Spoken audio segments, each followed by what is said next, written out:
Good morning students. आप लोग कैसे हैं? आशा करती होंगी आप लोग अच्छे होंगे।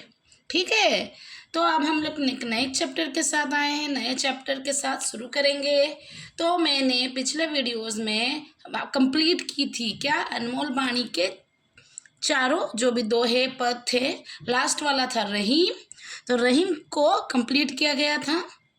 उसके 74 MCQ वाले क्वेश्चंस बनाया गया था और उसको बहुत ही कम समय में 30 मिनट में कंप्लीट किया गया था। ठीक है, अब हम लोग न्यू चैप्टर के साथ आए हैं। न्यू चैप्टर के एक शब्द वाले प्रश्न उत्तर करेंगे, वो है मनुष्यता। मनुष्यता के चैप्टर्स को अभी हम लोग कवर अप करेंगे। ठीक है, तो अब हम लोग मनुष्यता चैप्टर को कवर करेंगे। ठीक है, तो मनुष्यता चैप्टर, उसमें से भी बहुत सारे क्वेश्चन बनाई हूँ। हमेशा याद रखना, मैं पिछले बार भी बोली थी और अभी भी बोल रही हूँ कि जितने भी चैप्टर्स में जितने भी लाइन है, हर चैप्टर के बारे में बोल रही हूँ, हर चैप्टर में जितने भी लाइन है, हर लाइन से मैं क्वेश्चन आंसर बनाई हूँ और हर लाइन से कवर अप करते हुए चली गई हूँ। तो आप लोग अगर इस वीडियो को देखते हैं तो इस तरह से बहुत सारे MCQ आप लोग सॉल्व कर पाएंगे, या फिर सब्जेक्टिव में जो एक शब्द वाले प्रश्न उत्तर आते हैं, एक वाक्य वाले प्रश्न उत्तर आते हैं, उसे भी आप आराम से अटेंड कर पाएंगे और बहुत अच्छे मार्क्स भी आपके आएंगे। और जितने भी मैं डिस्कशन कर रही हूँ उसी में से क्वेश्चन आएगा, कहीं अलग से कोई भी क्वेश्चन नहीं आने वाली है। हमेशा याद रखना, क्योंकि मैं जितने भी क्वेश्चन आंसर बनाई हूँ सब आपके बुक को कवर करते हुए, हर एक लाइन को कवर करते हुए है। तो कोई भी लाइन ऐसा मिस नहीं होगा जिससे आप लोग को तकलीफ होगी। ठीक है, कि शायद ये छूट गया, कि मैडम पढ़ाए हैं ये छूट गया, ऐसा नहीं। जितना भी पढ़ाया गया है उसी में से ही क्वेश्चन आएगा, क्योंकि हर चीज़ को मैं कवर करते हुए की हूँ। ठीक है, तो आज हम लोग करेंगे मनुष्यता। तो मनुष्यता लिखे कौन है? मैथिली शरण जी, मैथिली शरण गुप्त। तो याद रखना है, मैथिली शरण गुप्त जो है, पहले इनका कवि परिचय के कुछ एक शब्द वाले प्रश्न उत्तर करेंगे। कर लेने के बाद ये विषय में प्रवेश करेंगे और विषय से रिलेटेड जितने भी प्रश्न उत्तर बन पाए हैं सब में मैंने बनाया है और सबको हम करेंगे। ठीक है, तो शुरू करते हैं। कवि परिचय से करेंगे। प्रश्न नंबर 1, मैथिली शरण गुप्त का जन्म कब और कहाँ हुआ? तो सन 1886 में चिरगांव झांसी में मैथिली शरण गुप्त जी का जन्म हुआ।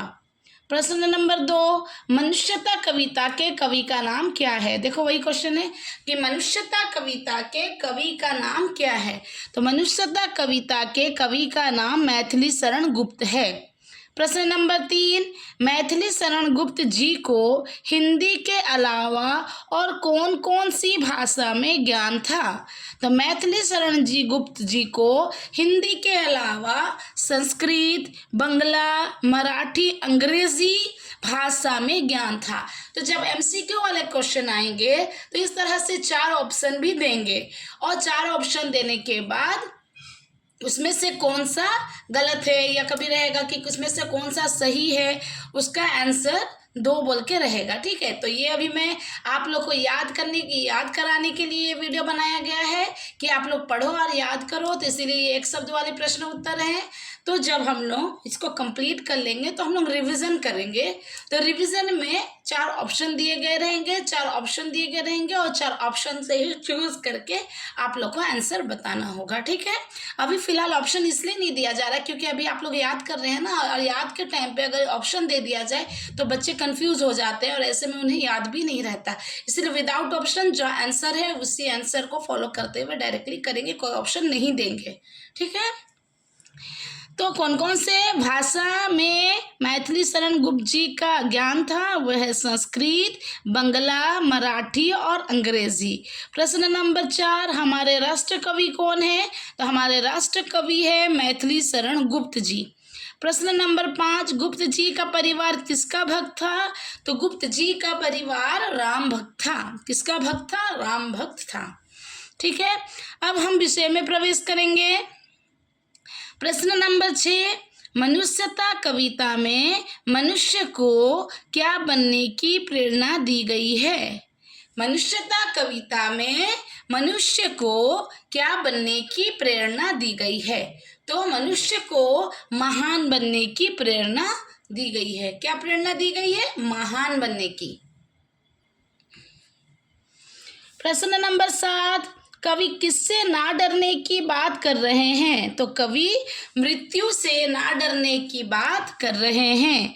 प्रश्न नंबर 8, कवि मनुष्य की किस पशु प्रवृत्ति की बात कर रहे हैं? तो कवि मनुष्य की खाने की पशु प्रवृत्ति की बात कर रहे हैं। प्रश्न नंबर 9, मनुष्य क्या पाकर मदांध हो जाता है? तो मनुष्य धन संपत्ति पाकर मदांध हो जाता है। प्रश्न नंबर 10, सनाथ होने का घमंड क्यों नहीं करना चाहिए?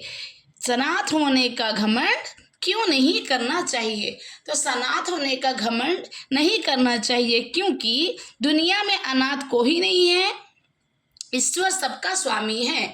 मतलब क्या कि दुनिया में अनाथ कोई नहीं है, सबका मालिक सबका स्वामी कौन है? ईश्वर है। तो इसीलिए अगर कोई सनाथ है तो उसे उस चीज का घमंड नहीं करनी चाहिए। प्रश्न नंबर 11, संसार में मनुष्य का बंधु कौन है? तो संसार में मनुष्य का बंधु सब हैं, जितने भी दुनिया में है सब मनुष्य के बंधु हैं। प्रश्न नंबर 12, पुराण पुरुष हमारे क्या हैं? तो पुराण पुरुष हमारे स्वयंभू हैं। क्या है पुराण पुरुष? पुराण पुरुष हमारे स्वयंभू हैं। प्रश्न नंबर 13, कौन बंधु का व्यथा हरण कर सकता है? तो कौन बंधु का व्यथा हरण कर सकता है? एक बंधु ही अपनी बंधु का व्यथा हरण कर सकता है। तो कौन बंधु का व्यथा हरण कर सकता है? एक बंधु ही अपने बंधु का व्यथा हरण कर सकता है। आप लोगों को तो बेहतर पता है, मैं फिर से बोल रही हूँ, मेरे चैनल का नाम है क्या? रिफा लर्निंग सेंटर। आप लोग मेरे चैनल को सब्सक्राइब कर दें जिससे कि आप लोग को इस तरह के बहुत सारे वीडियोस मिल पाए और आप लोग को पढ़ने में आसानी हो। ठीक है, अब वीडियो को सब्सक्राइब करें और लाइक करें एंड अपने दोस्तों को शेयर करें जिससे कि उन्हें भी ये वीडियोस मिल पाए। ठीक है, प्रश्न नंबर कितना किए? 13 किए। अब प्रश्न नंबर 14, प्रश्न नंबर 14, विचार लोग की मर्त्य हो। यहाँ मर्त्य का क्या अर्थ है? कि क्वेश्चन है विचार लोग की मर्त्य हो। मनुष्यता क्या एक कविता का एक लाइन है कि विचार लोग की मर्त्य हो। यहाँ मर्त्य का क्या अर्थ है? यहाँ मर्त्य का अर्थ मरणशील है। क्या है? मरणशील। प्रश्न नंबर 15, गुप्त जी के अनुसार मनुष्य कौन है? तो गुप्त जी के अनुसार मनुष्य वही है जो मनुष्य के लिए मरे। मनुष्य कौन है? जो मनुष्य के लिए मरे। प्रश्न नंबर 16, राष्ट्र कवि ने वित्त को कैसा माना है? तो राष्ट्र कवि कौन है? मैथिली शरण गुप्त जी। तो मैथिली शरण गुप्त जी ने वित्त को कैसा माना है? तो वित्त को उसने तुच्छ माना है। कैसा माना है? तुच्छ। प्रश्न नंबर 17, जो अधीर होता है वो कैसा मनुष्य है? जो अधीर होता है वो भाग्यहीन मनुष्य है। कैसा मनुष्य है? भाग्यहीन। प्रश्न नंबर 18, हम सबके पिता कौन है? हम सबके पिता परमेश्वर हैं। हम सबके पिता कौन है? हम सबके पिता परमेश्वर हैं। प्रश्न नंबर 19, परमेश्वर कैसे पुरुष हैं? परमेश्वर पुराण पुरुष हैं। परमेश्वर कैसे पुरुष है? परमेश्वर पुराण पुरुष हैं। प्रश्न नंबर 20, अंदर से सब जीवों में एक रूपिता है। ये जो सेंटेंस है ये मनुष्य कविता का है कि अंदर से सब जीवों में एक रूपिता है। इसका प्रमाण कौन देते हैं? तो इसका प्रमाण वेद देते हैं। कौन देते हैं? वेद। ठीक है। प्रश्न नंबर 21, यदि बंधु ही बंधु की व्यथा ना हरे तो ये क्या है? प्रश्न क्या है? यदि बंधु ही बंधु की व्यथा ना हरे तो क्या है? तो क्या होगा? अनर्थ। प्रश्न नंबर 22, मनुष्यता कविता के कवि कौन है? देखो वही क्वेश्चन है, मनुष्यता कविता के कवि कौन है? तो मनुष्यता कविता के कवि मैथिली शरण गुप्त जी हैं। प्रश्न नंबर 23, कवि किससे ना डरने की बात करते हैं? तो कवि मृत्यु से ना डरने की बात करते हैं। प्रश्न नंबर 24, कवि कैसी मृत्यु को प्राप्त करने की बात करते हैं? तो कवि सुमृत्यु को प्राप्त करने की बात करते हैं। तो कवि कैसी मृत्यु को पाने की बात कर रहे हैं? सुमृत्यु। कैसी मृत्यु? सुमृत्यु। प्रश्न नंबर 25, कभी मनुष्य को किस पशु प्रवृत्ति की बात कर रहे हैं? तो कैसे? खाने की पशु प्रवृत्ति की बात कर रहे हैं। एक ही चीज है, 2-3 तरह के क्वेश्चन है, बस आंसर एक ही है। प्रश्न नंबर 26, मनुष्य को क्या पाकर मदांध हो जाता है? मनुष्य को क्या मिले तो वो मदांध हो जाता है? तो मनुष्य को धन संपत्ति मिले या वित्त मिले तो वो मदांध हो जाता है। प्रश्न नंबर 27, संसार में मनुष्य का बंधु कौन है? तो अभी मैं इस क्वेश्चन को पहले भी पढ़ी हूँ, सब बोल के यूज की थी, वर्ड वही है, उस सब का मतलब ही सभी है। संसार में मनुष्य का बंधु कौन है? संसार में मनुष्य का बंधु सबको है, सभी है। तो आंसर जब 4 ऑप्शन दिए गए हो तो वो ऑप्शन को ध्यान से देखना है कि किसका मीनिंग सबके लिए है, तो वही ही उसका आंसर होगा, चाहे वो सब लिखा हो चाहे वो सभी लिखा हो।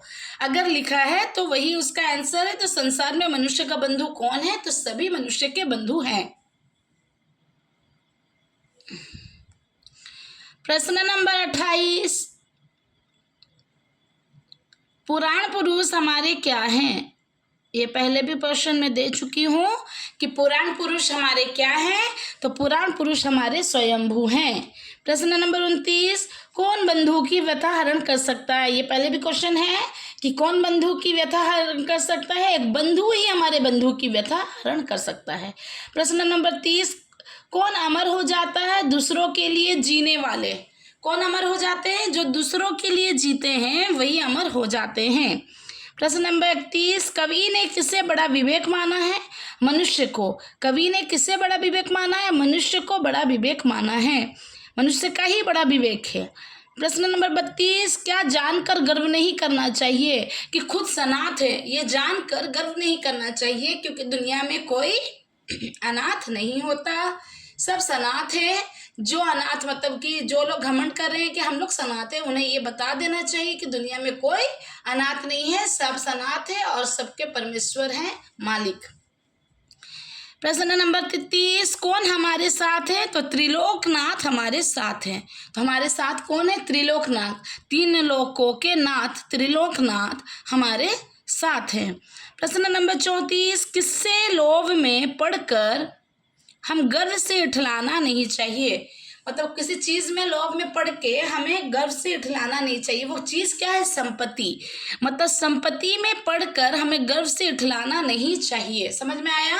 तो अगर ज्यादा पैसा हो जाए तो घमंड ना करो, क्या पता क्या दिन ऐसा आ जाए कि किसी दिन भगवान तुम लोग से वो पैसा ही छीन ले। ज्यादा घमंड दिखाना अच्छी बात नहीं है।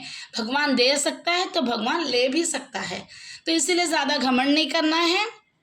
ठीक है कि मेरे पास बहुत पैसा है, कि मैं बहुत अमीर हूँ, और इसके लिए किसी से इधर उधर छोटे लोग से बात ना करें, घमंड दिखाएं, ये गलत है। आज आप लोग के पास है, कल आपके पास नहीं भी हो सकता है। ठीक है, इसीलिए संपत्ति का घमंड नहीं करनी चाहिए। प्रश्न नंबर 35, इस संसार में कोई भी क्या नहीं है या नहीं हो सकता है? इस संसार में कोई भी क्या नहीं हो सकता है? वो है अनाथ, क्योंकि अनाथ बताइए ना, त्रिलोकनाथ सबके नाथ है, तो अनाथ तो कोई हो ही नहीं सकता है। प्रश्न नंबर 36, कौन तीनों लोकों के नाथ है? अभी मैं बोले त्रिलोकनाथ ही तीनों लोकों के नाथ। त्रिलोकनाथ का मतलब ही होता है ईश्वर, तो ईश्वर ही त्रिलोकनाथ, मतलब ईश्वर ही तीनों लोकों के नाथ है, त्रिलोकनाथ है। प्रश्न नंबर 37, कौन सदा सबके साथ रहते हैं? तो ईश्वर हैं जो सदा सबके साथ रहते हैं।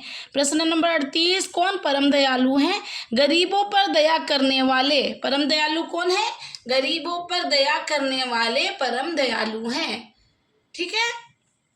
प्रश्न नंबर 39, कौन भाग्यहीन है? जो अधीर होकर अहंकारी बन जाते हैं वो भाग्यहीन है। तो कौन भाग्यहीन है?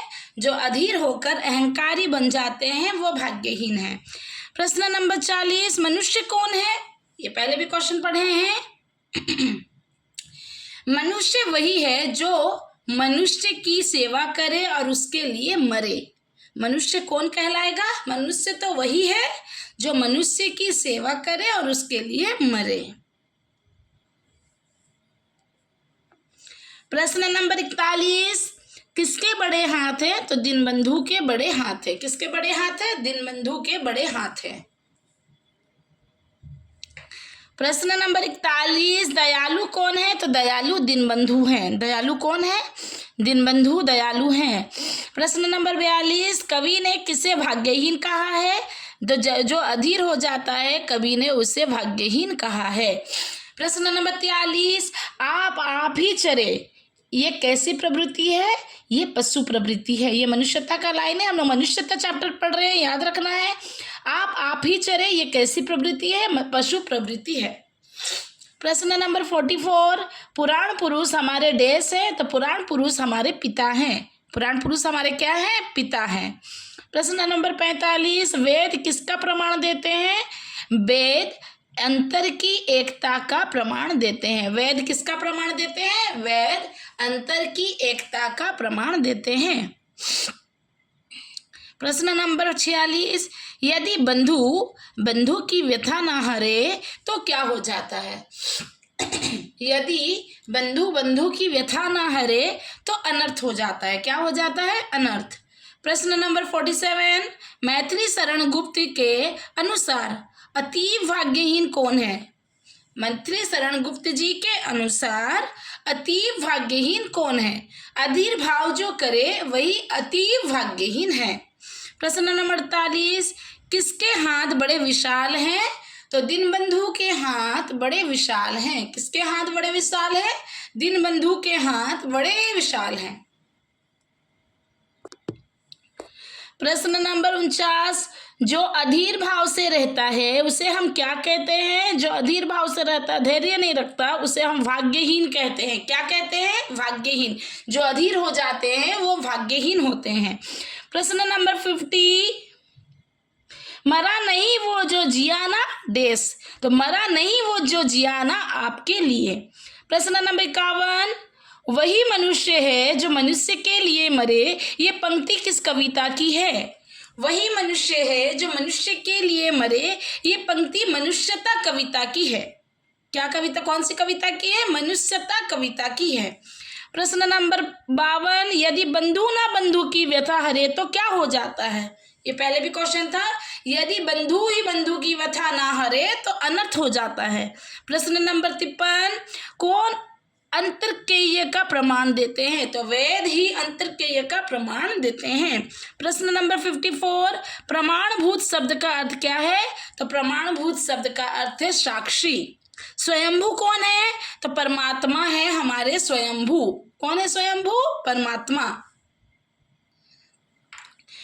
वेद किसका प्रमाण देते हैं? प्रश्न नंबर 56 है, वेद किसका प्रमाण देते हैं? वेद अंतर की एकता का प्रमाण देते हैं। ये पहले भी पढ़े हैं। प्रश्न नंबर 57, समाज में कब अनर्थ होता है? जब मनुष्य दूसरे को अपना बंधु नहीं मानता तब समाज में अनर्थ होता है।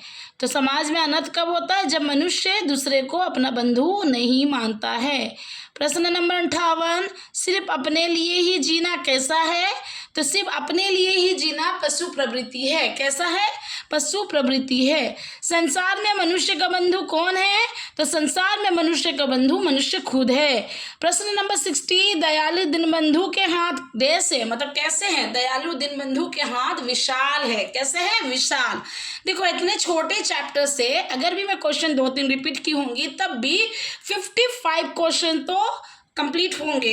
तो इतने छोटे चैप्टर, इतने छोटे पद्य से मैं हर एक लाइन को कवर करते हुए इतना सारा एमसीक्यू, मतलब एक शब्द वाले प्रश्न बनाई हूँ। ये एमसीक्यू तो नहीं है, एक शब्द वाले प्रश्न उत्तर हैं जो एमसीक्यू में आप लोग को मदद करेंगे। ठीक है, तो मेरे वीडियो को थैंक्स फॉर वॉचिंग, और मेरे वीडियो को लाइक करें, सब्सक्राइब करें और अपने दोस्तों में शेयर भी करें, जिससे कि ये वीडियो सबके पास पहुंच पाए। ठीक है, और हम लोग नेक्स्ट मिलेंगे नेक्स्ट चैप्टर के साथ। नेक्स्ट चैप्टर है 1 दिन का, हम लोग नेक्स्ट 1 दिन का चैप्टर के साथ मिलेंगे। ठीक है, थैंक यू।